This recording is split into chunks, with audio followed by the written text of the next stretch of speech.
1월 28일 새생명의 아침입니다. 기도하시겠습니다. 하나님 아버지 감사합니다. 오늘의 이 하루에 하나님께서 일하심을 기대하며 주님과 동행하는 하루 되기를 원합니다.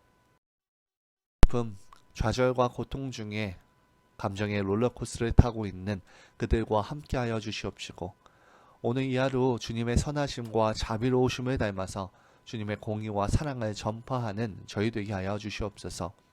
오늘 하루도 모든 것 주님께 맡기며 예수님 이름으로 기도합니다. 아멘. 이 시간 하나님이 주시는 말씀은 누가복음 5장 17에서부터 26절까지의 말씀입니다. 누가복음 5장 17절에서 26절까지의 말씀입니다. 하루는 가르치실 때에 갈릴리의 각 마을과 유대와 예루살렘에서 온 바리새인과 율법 교사들이 앉았는데 병을 고치는 주의 능력이 예수와 함께하더라. 한 중풍병자를 사람들이 침상에 메고 와서 예수 앞에 들여놓고자 하였으나 무리 때문에 메고 들어갈 길을 얻지 못한지라. 지붕에 올라가 기와를 벗기고 병자를 침상째 무리 가운데로 예수 앞에 달아내리니 예수께서 그들의 믿음을 보시고 이르시되 이 사람아 내 죄사함을 받았느니라 하시니 서기관과 바리새인들이 생각하여 이르되 이 신성 모독하는 자가 누구냐 오직 하나님 외에 누가 능히 죄를 사하겠느냐. 예수께서 그 생각을 하시고 대답하여 이르시되 너희 마음에 무슨 생각을 하느냐. 내 죄사함을 받았느니라 하는 말과 일어나 걸어라 하는 말이 어느 것이 쉽겠느냐.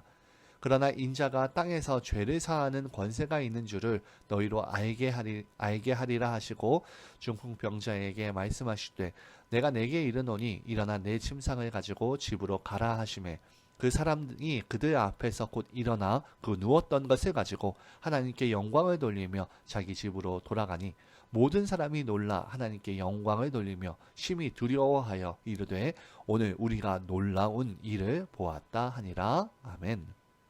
오늘 본문이 되는 누가복음 5장에서는 여전히 예수님께서 가버나움이라는 동네에서 가르치시고 치료하시고 전파하시는 사역을 꾸준히 하고 있는 중에 있습니다.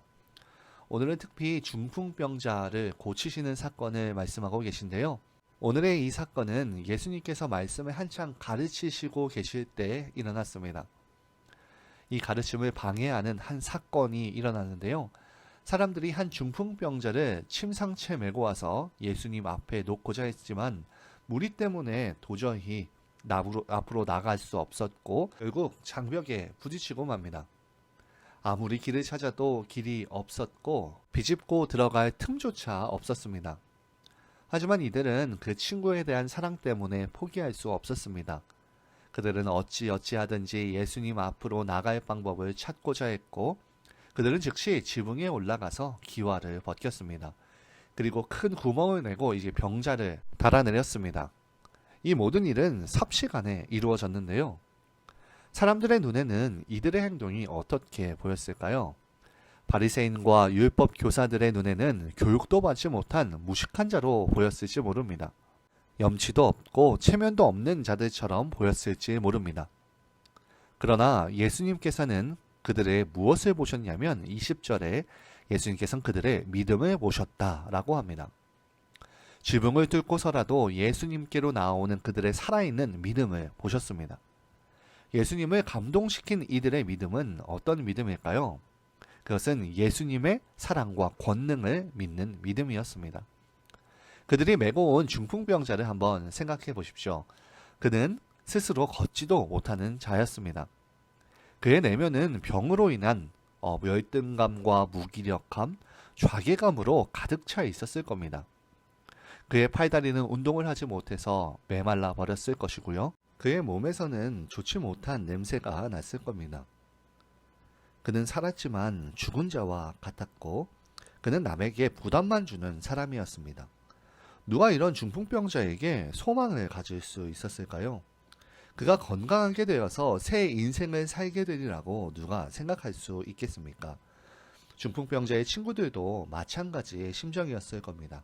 하지만 그들은 예수님을 믿었습니다. 세상에서 누구도 고칠 수 없지만 예수님께서는 고치실 수 있다는 것을 믿었습니다. 예수님 앞에 인도하기만 하면 반드시 고쳐줄 것을 믿었었는데 장애물 앞에서도 그들의 믿음은 결코 변하지 않았고 결국 마침내 중풍병자 친구를 예수님 앞에 인도하게 됩니다. 예수님께서는 그를 보시자마자 이 사람아 라며 친구로 부르셨습니다.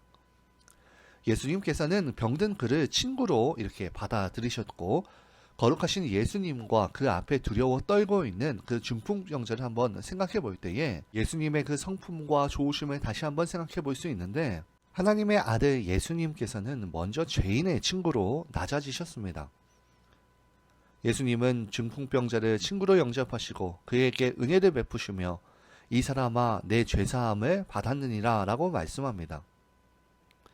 아마 그는 예수님 앞으로 나올 때에 중풍병에서부터 고침을 받고자 나아왔을 겁니다. 중풍병으로 인해서 현실적으로 많은 어려움을 겪고 있었고 또한 어디에 가고 싶어도 갈 수 없었고 뛰고 싶어도 뛸 수 없었습니다. 일하고 싶어도 일할 수가 없었습니다. 이런 그가 중풍병에서 고침을 받는다면 많은 현실 문제가 해결될 것인데 결국 그는 아마 육신만 건강하다면 나도 잘할 수 있었을 텐데 라고 생각했을 겁니다. 그런데 예수님께서는 이런 그에게 내 죄사함을 받았느니라 라고 말씀하십니다. 예수님께서는 그 근본 문제를 육신의 중풍병으로만 보지 않으시고 죄의 문제로 보고 계십니다. 세상에는 육신은 건강하지만 죄로 인해 중풍병자와 같이 살아가는 사람들이 수없이 많은데 그들은 마음으로 해야 하는데 하면서도 무기력하여서 아무것도 하지 못하는 상황이죠. 일어나야 하는데 하면서 일어나지 못합니다. 그리고 드러누워서 이런 부정적인 생각을 항상 반복합니다. 밝게 살고 싶어도 밝게 살 수가 없고 사랑하고 싶어도 사랑할 힘이 생기지 않습니다. 감사하고 싶지만 늘 원망하고 불평하게 됩니다. 사람들은 이러한 죄의 부정적임을 해결하기 위해서 어떻게 하나요? 죄를 합리화하고 죄의식에서 벗어나고자 하는데 그들이 하는 것은 인간이기 때문에 라고 얘기합니다. 어떤 일에 몰두함으로 죄의 의식조차 잊고 하고 싶기도 하고요. 죄책감을 보상받기 위해서 선한 일을 하기도 합니다. 그러나 예수님께서는 중풍병자의 이 죄의 문제를 어떻게 해결하여 주셨나요? 이 사람이 내 죄사함을 받았느니라. 예수님께서는 이 중풍병자에게 죄사함을 선포하십니다. 이 말씀은 그의 죄가 용서받았다는 것입니다. 그의 죄가 이미 사하여져서 더 이상 대가를 치를 필요가 없게 되었다는 뜻인데 이 죄에는 반드시 그 대가가 있죠. 악을 행하는 각 사람에게 영에게 환난과 곤고가 있으리니 첫째는 유대인에게요 또한 헬라인에게며 죄의 삭은 사망이요 라는 로마서의 2장 9절과 6장 23절의 말씀처럼 이같이 그 죄는 그 삭을 지불해야만 합니다. 그렇다면 죄사함을 받았다는 것은 무엇을 말하는 것일까요? 이것은 그의 권한이 있는 자가 사면했다는 것을 말합니다. 사형수에게 이 특사령이 내려진 겁니다. 사면을 받았기 때문에 더 이상 죄값을 치를 필요가 없다는 것인데요. 그가 과거에 무슨 죄를 지었든지 이제는 그 죄와 전혀 상관없는 자가 되어서 예수님께서는 단지 그의 믿음으로 죄사함을 받았다고 선언하시는 것입니다. 께서는 이러한 권세를 가지고 계셨고 이 권세를 그들에게 보여주시기 위해서 을 보여주신 것입니다. 예수님의 말씀이 임하자 그의 팔다리에는 힘이 생겼고 그는 거뜬히 일어나게 되었습니다. 일어날 뿐만이 아니라 자신이 가지고 온 침상을 들기까지 했습니다. 스스로도 놀라울 정도였는데요. 불평과 한숨만 짓던 그의 입에서 찬양이 터져 나왔습니다. 그는 예수님을 보내주신 하나님께 영광을 돌렸고 이것을 본 모든 사람들이 놀라서 하나님께 같이 영광을 돌리며 심히 두려워하여 말하고 있습니다. 오늘 우리가 기이한 일을 보았다. 예수님의 사죄의 그 은혜는 중풍병자의 삶에 기이한 일을 이루어 주셨고 이제 그는 침상에서 드러누워서 타인에게 전적으로 의존하며 살던 과거의 그가 아니게 되었습니다. 그는 완전히 변화되었습니다. 이제 새 사람이 된 것인데요. 예수님은 이 같은 믿음으로 나오는 모든 병자들에게 죄사함을 선물로 주셨습니다. 그리고 건강하게 새 생명을 창조하셨는데요. 오늘 본문을 통하여서 우리가 교훈을 받아야 되는 것은 이것입니다. 그것은 중풍병자의 치유가 중풍병자 개인뿐만 아니라 그를 예수님 앞에 데려온 신실한 친구들의 믿음의 그 연합에 의해서 이루어졌다는 것입니다. 참으로 한 사람 한 사람의 믿음도 중요하지만 신실한 사람들의 그런 연합된 그 믿음의 능력이 얼마나 큰 결과를 가져오는지를 잘 보여주고 있습니다. 그래서 야고보서는 이렇게 이야기하죠. 너희 중에 병든 자가 있느냐? 저는 교회의 장로들을 청할 것이요 그들은 주의 이름으로 기름을 바르며 그들을 위하여 기도할지니라. 믿음의 기도는 병든 자를 구원하리니 주께서 저를 일으키시리라. 혹시 죄를 범하였을지라도 그것의 사함을 얻으리라. 야고보서 5장 14절과 15절에서 그렇게 말하고 있습니다. 오늘 이 하루를 살아가면서 우리의 믿음의 연합이 필요한 것이 어디일까요? 네, 그것은 우리 주변에 힘들어하고 있는 그들뿐만이 아니라 예수님을 아직 알지 못하는 자신의 죄를 힘겹게 스스로 지려고만 하는 그런 사람들에게일 것입니다. 오늘 이 시간 우리 주변에 믿지 않는 자들을 바라보며 죄사함의 은혜를 누리기를 소망하며 그들을 위하여서 기도하며 예수님의 모든 죄를 사하심의 그 선포를 그들에게 전달하는 저희 모두 되기를 진심으로 소망합니다.